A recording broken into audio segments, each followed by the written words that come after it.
हर हर महादेव आपण समस्त मो गृहिणी परिवार को अनेक अनेक स्वागत। आज वीडियोटी चैत्र मासर प्रथम मंगलवार पूजार वीडियो आपण माने कहिथिले जे वीडियो शेयर करबा पई किंतु मो बेसी किछि शूट करनी बहुत कम कम जिंस शूट करछि और तापरे शॉर्ट वीडियो भी गोटे पकेइथिली जोटे कि आपण माने बहुत पसंद मध्य करछन्ती सेथि पई आपण मानको बहुत बहुत धन्यवाद। आ मोर जणे दि जण भौणी कर एबे कंप्लेन थिला जे दीदी आपण आ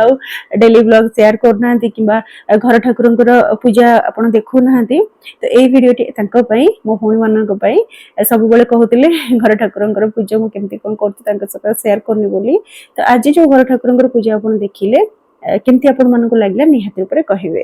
तो पूजा सरी जिबा पर प्रथमे मु फूल कलेक्शन रे बाहरी जाईतिली बाड़ी रे तो प्राय सबतक फूल अछि माने सबतक गछ अछि किंतु ए जो पिंक कलर गछ जो हरगोरा फूलटी से गछ तो लागि छि किंतु फूल फुटिनी ए तो हमर पड़िसा घर मौसी ही से गछ अछि तो ताकर तो बहुत सारा फूल फुटुछि केना बड़ गछ हे गेलानी तो सेठु मु किछि फूल नै आस्तिली मांको पई माळ करी बोली कि तो प्रथमे फूल माळ कर देइतिली पूजा सरी जिबा पर तापर भोग जहा सब नेबी किबा मांकर जहा सब सज से सब सजाड़ देइतिली जेमति कि जिबा समय मु किछि भूल न जाय थाए।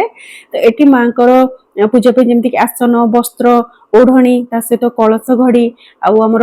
जो व्रत सब मु तो ए वर्ष व्रत पिंधिबिनी किंतु मु प्रति वर्ष नै थाई व्रत समस्त पई तो सेति पई ए वर्ष मध्ये किछि व्रत नै जाईछि आ कलश रे पड़िबा पई पइता आ गोटा गुआ मध्ये नै जाईथिली। तापर एठी गोटे दीप नै छि बड़ दीप जेहेतु हम समस्त मिसी कि गोटे दीप लगे थाउ सेति पई गोटे बड़ दीप नै जाईछि सेथिरे मु सलिता रखि छि घियो पूजा समय रे बाहर कर नेबे आ सेथिरे कर्पूर रखि नै छि हमर गोटे दीप जो संभ्राणी लागि थाए ताको मध्ये नै छि आ सेथिरे हळदी रखि देइ छि मां का स्नान पई लागिबो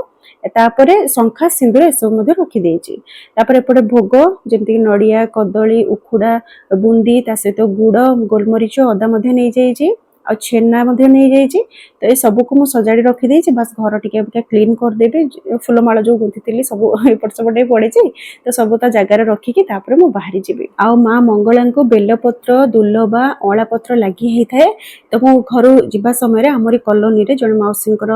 सामना रे जो मौसिंकर पिंक कलर फूल मु आनितिली तांकरी ही सामना रे अळा गछ हेछि आ बेल गछ मध्ये किंतु बेल गछ रे भलो पत्र नथिला सेति पई कळिया पत्र टिके न नै आस्तिले खाली मां को पाखर लागि हबो बोली कि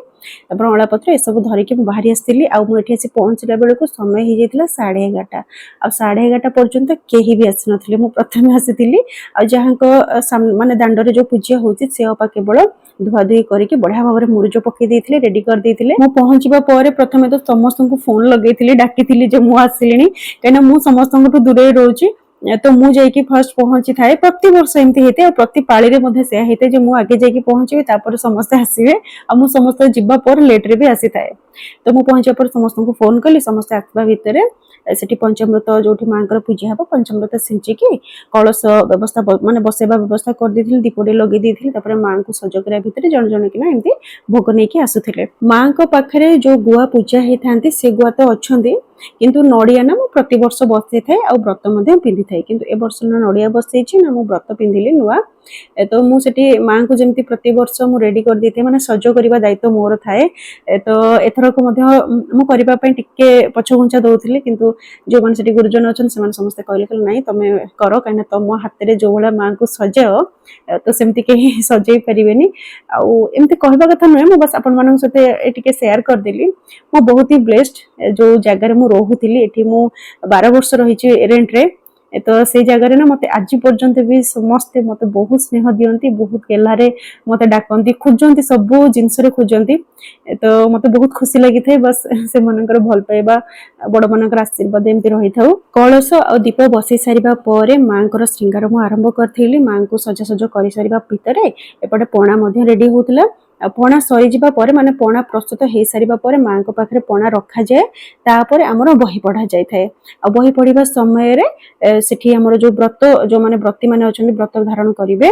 से माने सेठी बही पढ़िबा समय रे बही रे ही लेखा हेते 13टी मांकर नाम धरि के 13टी गंठी पकेबा तो सेही समय रे समस्त गंठी पकेई थांती। चैत्र मंगलवार ओसा रे 13 गोटी गंठी पड़ी थाए व्रत रे आ व्रत रे एठी गंठी पकेई सारिबा परे समस्त पुनी मां को पाखरे व्रत को रखी थांती जेतेबेले पूजा सरी जाय थाए माने जेमति कबिगा बही पढ़ा होची बही पढ़ा सरीबो तापरे भोग रे पानी छडा जिवो मां को पणा दिया जिवो तापरे मां को जेमति पणा प्रसाद पाइबा पई चंडी चामुंडा माने अपेक्षा करितांती तो सेमान को मध्य दिया जिवो तापरे आळती ମାଙ୍କର ବନ୍ଦାପନା ସବୁ ସରିଯିବା ପରେ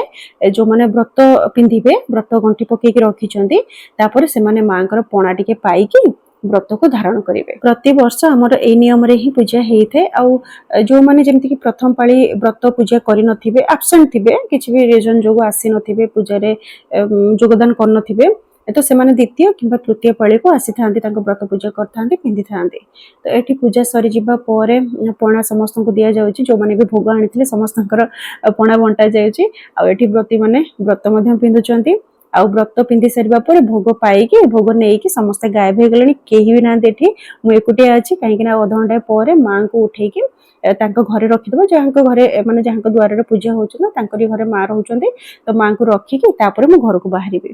तो 1:30 सुधा पूजा सरी जाइतिला तो समस्त केकड़े पळैतिले आ मोर एते गरम होउतिला जो मोर बिंदी मध्य खसी जाइतिला तो मो मां को पाखरे जो सिंदूर पूजा हेतिला सेटा ही लगे देतिली तापर सेपट सब काम सारी कासी घरे पहुंचला हो जाइतिला 2:30 तापर घर के आसी पहुंची के टिके तरबुज खाइ देइतिली। आउ आपण मानको आज रे छोट वीडियो टी किपरि लागिला निश्चय जणाइबे। आज पई रहउची हर हर महादेव।